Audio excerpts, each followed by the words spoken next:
J'étais au centre commercial avec mon fils de 5 ans. Soudain, il a pointé du doigt et dit « Maman, il y a un garçon qui me ressemble. » Je me suis retourné, c'était vrai. Mais quand j'ai vu qui tenait la main de ce garçon, mes jambes ont flanché, et je suis resté sans voix. Avant de commencer l'histoire, n'oubliez pas de laisser un like et de vous abonner à la chaîne pour voir plus d'histoires comme celle-ci. À 4h30 du matin, Emily Johnson se réveilla avant que son réveil ne sonne. Elle sortit doucement de son lit, vérifia la respiration de son fils de 5 ans, Ryan, dans la chambre d'accent grave côté, puis descendit au rez-de-chaussée. La boulangerie d'Emily était une petite boutique nichée tranquillement dans un quartier résidentiel de Columbus, en Ohio.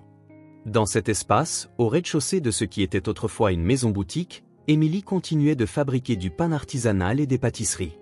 Chaque matin, elle allumait le four, et le bruit du pétrissage de la pâte rompait le silence.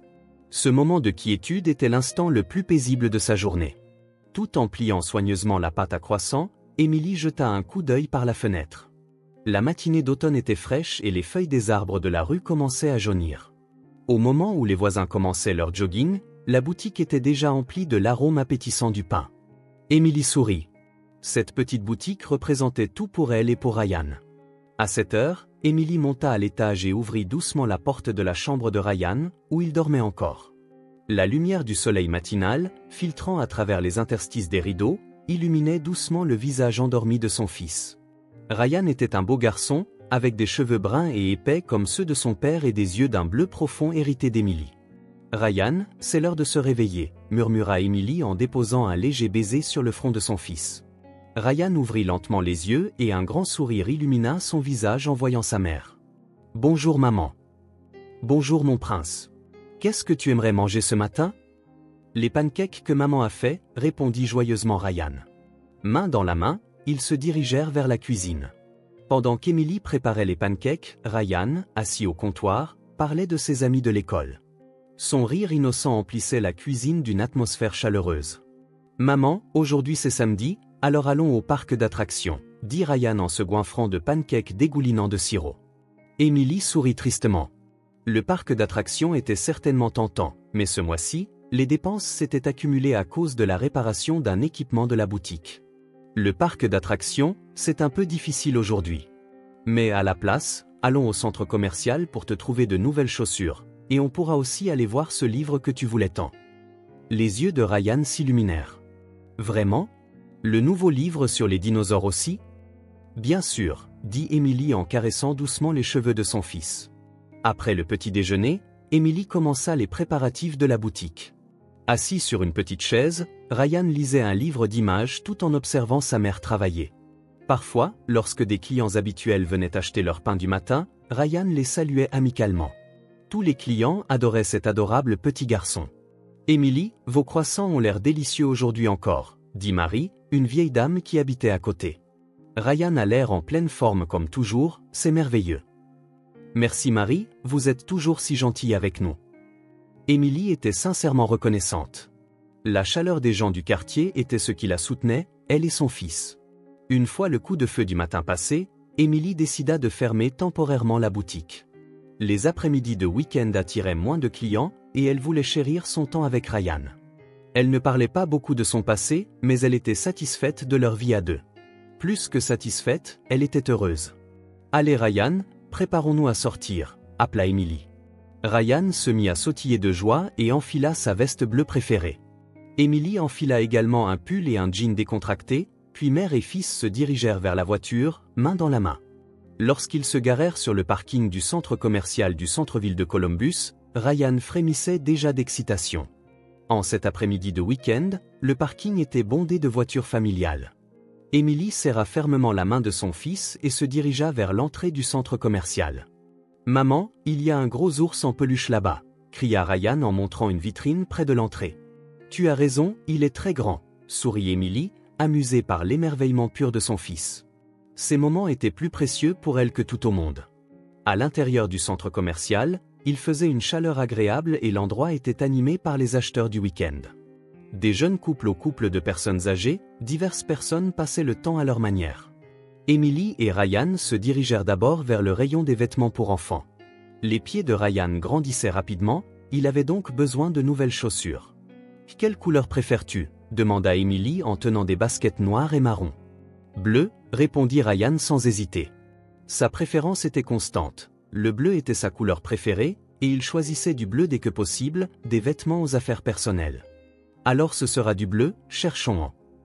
Une vendeuse aimable les aida et ils purent trouver des baskets bleues qui allaient parfaitement à Ryan. Ryan enfila les nouvelles chaussures et fit un petit saut sur place. Alors, elles sont confortables pour marcher? Demanda Émilie en vérifiant les pieds de son fils. Oui, elles sont très légères, maman. Après l'achat des chaussures, ils se dirigèrent vers le rayon des jouets au centre du centre commercial. Les yeux de Ryan s'illuminaient à chaque fois qu'il voyait les jouets colorés. Figurines de dinosaures, blocs Lego, livres d'images, puzzles, tout était attrayant, et son fils examinait chaque article avec ferveur. Maman, regarde ça. C'est un tyrannosaure. Ryan prit une grande figurine de dinosaure. Jason, à l'école, a dit qu'il avait la même. Émilie vérifia le prix et réfléchit un instant. Le budget de ce mois-ci était serré, mais en voyant le visage ravi de son fils, elle se laissa attendrir. C'est un cadeau spécial, mais tu promets d'en prendre bien soin, d'accord? Promis. Ryan joignit les mains dans une posture suppliante. Ce geste adorable fit complètement fondre le cœur d'Émilie. Après avoir acheté la figurine de dinosaure, ils s'arrêtèrent dans une librairie. Ryan trouva une nouvelle encyclopédie sur les dinosaures dans la section des livres pour enfants et s'y plongea. Pendant que son fils lisait, Émilie sentit une odeur de café provenant d'un café voisin. Maman, ce livre a aussi des images de bébés Triceratops, dit Ryan avec enthousiasme en montrant le livre à sa mère. C'est merveilleux, tu vas pouvoir en apprendre encore plus sur les dinosaures. Après avoir acheté le livre, ils se dirigèrent vers l'aire de restauration. L'heure du déjeuner était un peu passée, mais Ryan dit qu'il n'avait toujours pas faim. À la place, il repéra un petit marchand de glace. « Maman, je veux une glace. » Ryan leva les yeux vers Émilie avec un regard plein d'espoir. « Une glace avant le déjeuner ?» Émilie haussa un sourcil. « S'il te plaît, aujourd'hui c'est un jour spécial, n'est-ce pas ?» Émilie rit. En effet, aujourd'hui était un jour spécial.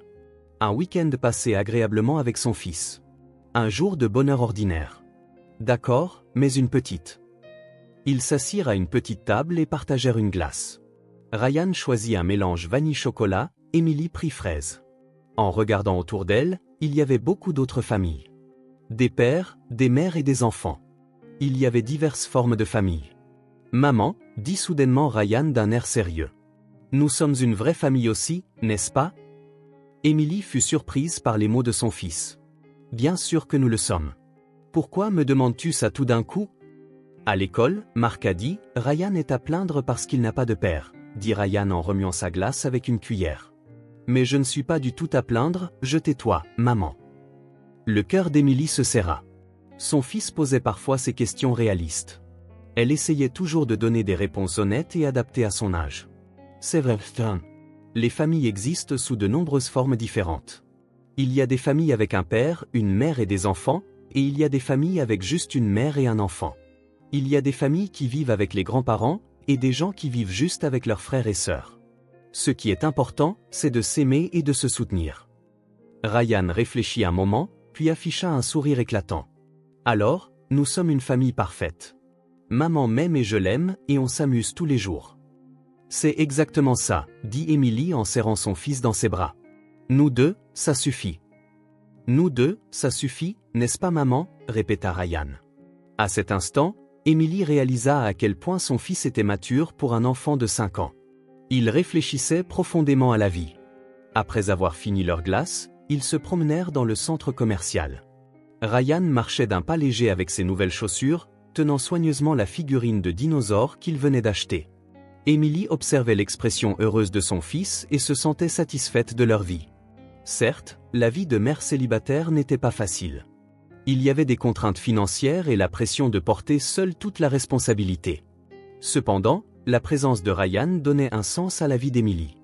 Le sourire de son fils, ses questions innocentes, son cœur tendre, tout cela était pour elle des trésors plus précieux que tout. « Maman, tu es fatiguée ?» demanda Ryan, inquiet en voyant l'expression de sa mère. « Pas du tout, être avec toi me donne toujours de l'énergie, » répondit Émilie du fond du cœur. « Moi aussi, partout où on va ensemble, c'est toujours amusant, maman. » Ils se prirent la main et marchèrent lentement dans les allées du centre commercial. Le temps paisible de cet après-midi de week-end s'écoulait, et la mère et le fils savouraient pleinement la présence de l'autre. À ce moment, Émilie était reconnaissante que la vie puisse sembler si parfaite. Une petite boulangerie, son fils bien-aimé, et du temps juste pour eux deux. Que pouvait-elle souhaiter de plus? Quand ils atteignirent la place centrale du centre commercial, Ryan s'arrêta brusquement. Sa petite main serra fort celle d'Émilie, et son autre main pointait vers quelque chose. « Maman, il y a un garçon là-bas qui a le même visage que moi. » Émilie rit d'abord des paroles de son fils. Les enfants disaient souvent que les choses étaient pareilles simplement parce que la couleur des cheveux ou les vêtements étaient similaires. Cependant, au moment où elle regarda dans la direction que Ryan indiquait, son sourire se figea. À une vingtaine de mètres de là, près de la fontaine, il y avait en effet un garçon qui ressemblait de manière frappante à Ryan. Les mêmes cheveux bruns et épais, la même carrure, et même le profil était identique. Émilie se frotta les yeux.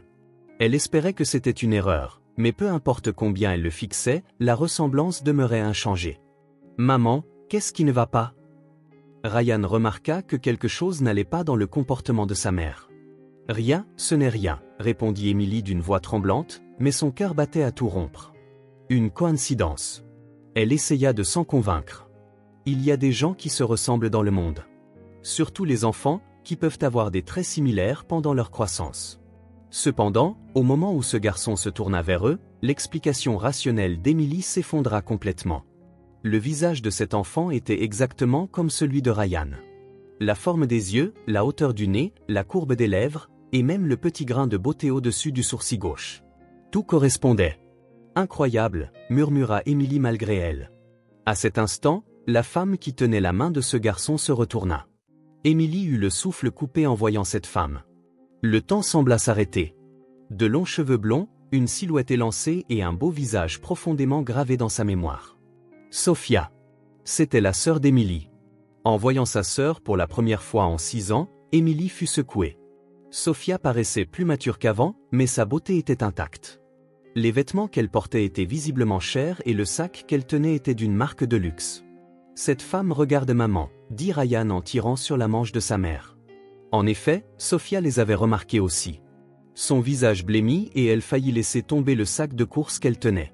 Au moment où leurs regards se croisèrent, le brouhaha du centre commercial sembla s'estomper. L'esprit d'Émilie était en proie à la confusion. Pourquoi Sophia était-elle ici?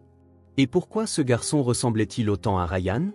Parmi les diverses questions qui tourbillonnaient dans sa tête, une terrible supposition commença à émerger. « Maman, je veux parler à ce garçon », dit Ryan innocemment. « Non. » Émilie arrêta précipitamment son fils. Cependant, sa voix était plus forte que prévu et attira l'attention des gens autour. Sophia, hésitante, fit quelques pas en avant, puis s'arrêta. Le garçon à côté d'elle, probablement âgé d'environ 5 ans, fixait Ryan avec curiosité. « Tu aimes aussi les dinosaures ?» lança soudainement le garçon. Il avait remarqué la figurine de dinosaure que Ryan tenait. « Oui, j'adore ça », répondit Ryan joyeusement. « Ça, c'est un tyrannosaure. »« Moi aussi j'adore les dinosaures. Mon préféré, c'est le Triceratops. » Les deux garçons sympathisèrent rapidement et se plongèrent dans une conversation sur les dinosaures. Émilie voulait séparer son fils d'eux, mais en voyant l'expression joyeuse de Ryan, elle ne put se résoudre à parler. Sophia s'approcha lentement, ses pas lourds comme si elle se dirigeait vers un échafaud. « Émilie ?» La voix de Sophia était faible et tremblante. « Sophia ?» murmura également Émilie. Pendant 6 ans, elle avait évité de prononcer ce nom. « Ça fait longtemps », dit Sophia, comme si elle choisissait ses mots avec soin. « Tu vas bien ?» Émilie ne répondit pas. À la place, elle fixa le garçon à côté de Sophia. De près, la ressemblance était encore plus stupéfiante. C'était comme se regarder dans un miroir. « Qui est cet enfant ?» La voix d'Émilie était glaciale. « Non, c'est mon fils », répondit Sophia péniblement. « Quel âge ?» 5 ans. Quelque chose de glacial parcourut la poitrine d'Émilie. Le même âge que Ryan, et cette ressemblance incroyable.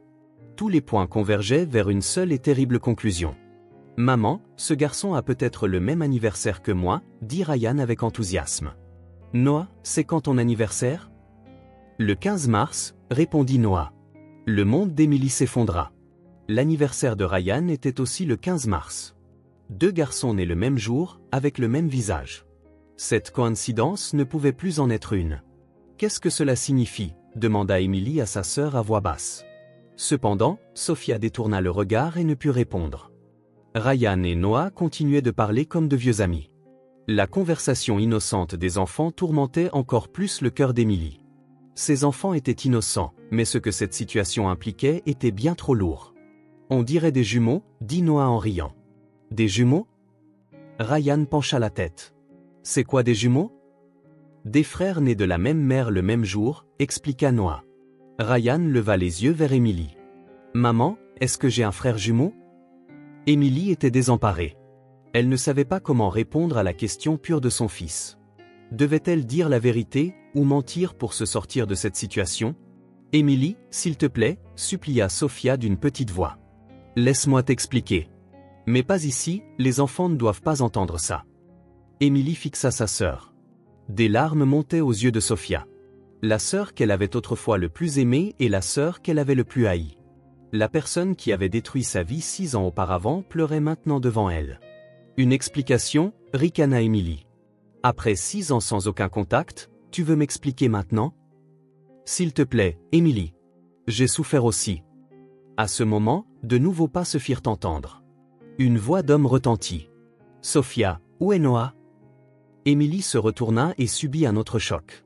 L'homme qui venait d'apparaître était le père de Ryan, son ex-mari, Michael. Il cherchait Sophia et Noah. Au moment où Michael remarqua Emily, son visage perdit toute couleur. Les 3 adultes se tenaient là, sans voix. Seuls les enfants, ignorant cette atmosphère pesante, continuaient de parler joyeusement. Les pieds d'Emily s'enracinèrent au sol, incapables de bouger, incapables de parler. Les souvenirs d'il y a 6 ans déferlèrent comme un déluge, engloutissant son cœur. Michael resta figé, son visage montrant une expression complexe mêlant culpabilité et peur. Il avait un peu grossi et sa ligne de cheveux avait reculé, mais il ne faisait aucun doute que c'était le père de Ryan. Michael, la voix d'Emily était froide comme de la glace. Emily, je ne m'attendais pas à te voir, dit Michael péniblement. Son regard était dirigé vers le sol, incapable de croiser directement celui d'Emily. Ryan se retourna en entendant la voix de son père. Cependant, à 5 ans, il n'avait aucun moyen de comprendre que cet homme était son père. Emily s'était séparée de Michael quand Ryan avait 6 mois, et Ryan n'avait aucun souvenir de lui. Tu me ressembles beaucoup, dit Noah innocemment à Ryan. Peut-être qu'on est vraiment frères. À ces mots, les 3 adultes se figèrent. La pure capacité d'observation de l'enfant avait touché au cœur de la vérité que les adultes tentaient de cacher. Noah, tais-toi, tenta précipitamment de l'arrêter Sophia. Mais maman, ce garçon me ressemble comme 2 gouttes d'eau. Regarde, on a le même visage, non? Noah n'en démordait pas. Ryan était également confus. Maman, qui sont ces gens? Pourquoi me regarde-t-il en pleurant? Emily ne put répondre à la question de son fils. Son cœur était rempli de colère et de tristesse, mais en même temps, son instinct maternel de protéger son fils était à l'œuvre. Ryan, pourrais-tu attendre là-bas un instant? Dit doucement Emily à son fils. Mais je veux encore parler avec Noah. Plus tard. Pour l'instant, les adultes doivent parler. Ryan était mécontent, mais en voyant l'expression sérieuse de sa mère, il s'assit sur un banc voisin. Noah fut également invité par Sophia à s'éloigner un peu. Les 3 adultes gardèrent un silence pesant au milieu du bruit du centre commercial. Emily fut la première à parler. Je veux une explication. Pourquoi cet enfant ressemble-t-il autant à Ryan? Sophia répondit en larmes. Emily, je suis vraiment désolée? Réponds-moi. Coupa Emily, ignorant l'excuse de sa sœur. Qui est le père de cet enfant? Sophia désigna Michael d'une main tremblante. Michael. Emily s'était déjà attendue à cette réponse, mais l'entendre était tout de même un choc. Depuis quand? Depuis que tu étais enceinte, lâcha Michael, la voix lourde. Emily, je ne pouvais pas te le dire. Je ne voulais pas te faire de mal. Ne pas me faire de mal? Emily semblait incrédule. Tu avais une liaison avec ma sœur pendant que j'étais enceinte? Ce n'était pas censé se passer comme ça, dit Sophia en essuyant ses larmes. Au début, c'était juste pour se réconforter. Emily semblait si dépassée par la grossesse, et Michael était fatigué aussi. Vous réconfortez? La voix d'Emily monta. Pendant que j'étais enceinte, ma sœur et mon mari se réconfortaient mutuellement? Les acheteurs autour d'eux commencèrent à se retourner. Michael leva précipitamment la main. Emily, pas ici. C'est pareil n'importe où. Emily ne put contenir sa colère. Pendant 6 ans, j'ai élevé Ryan seul, sans même savoir ce que vous faisiez tous les deux. Nous souffrions aussi, tenta de se justifier Sophia. Chaque jour, en pensant à toi, Emily. Vous souffriez? Ricana Emily. Alors pourquoi ne m'avez-vous jamais contacté, pas une seule fois? Pendant tout ce temps, pourquoi avez-vous continué à ignorer l'existence de Ryan?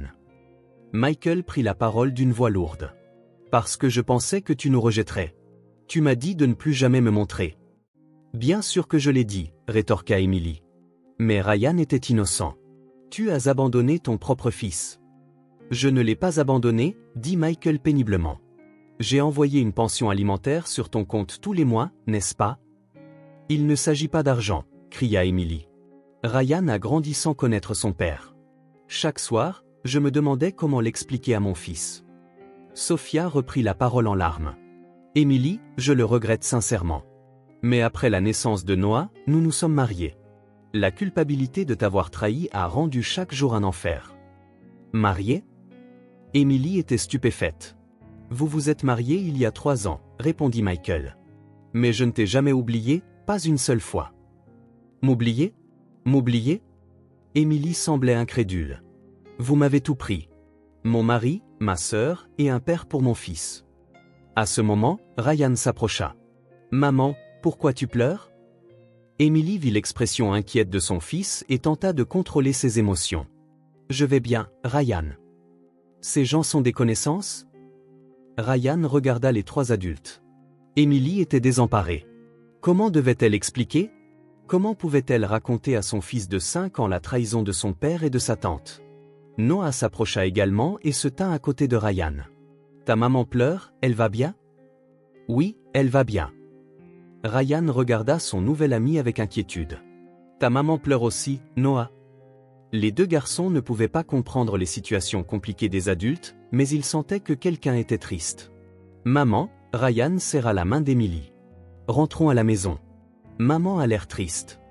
Le cœur d'Emily se serra devant la gentillesse de son fils.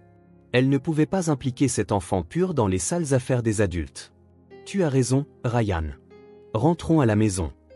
Attends, Emily, appela précipitamment Sophia. S'il te plaît, parlons. Pour le bien des enfants aussi. Pour le bien des enfants?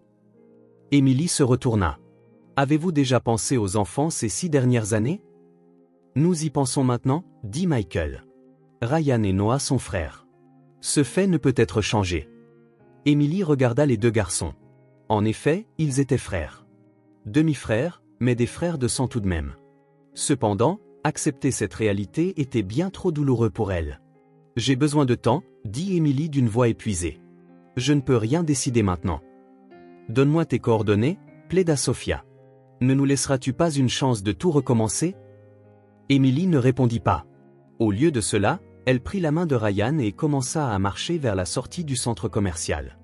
Elle entendait les voix de Sophia et Michael derrière elle, mais elle ne se retourna pas.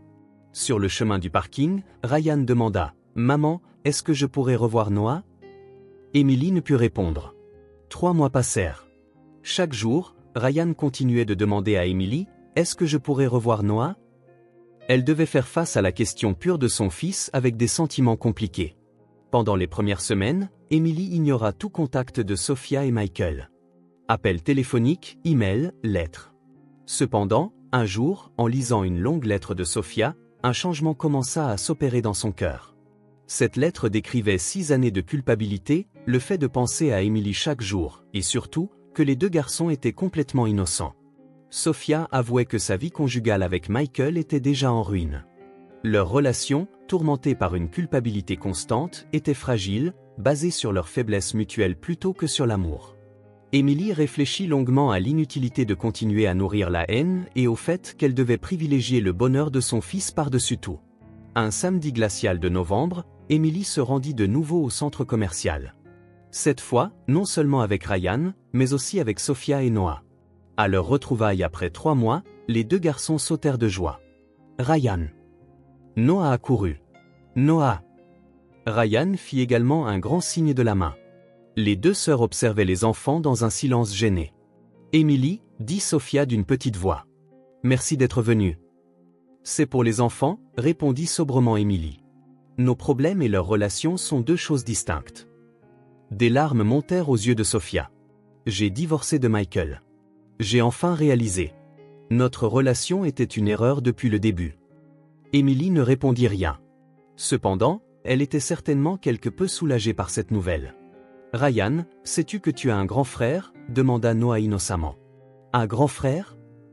Ryan pencha la tête. « Moi.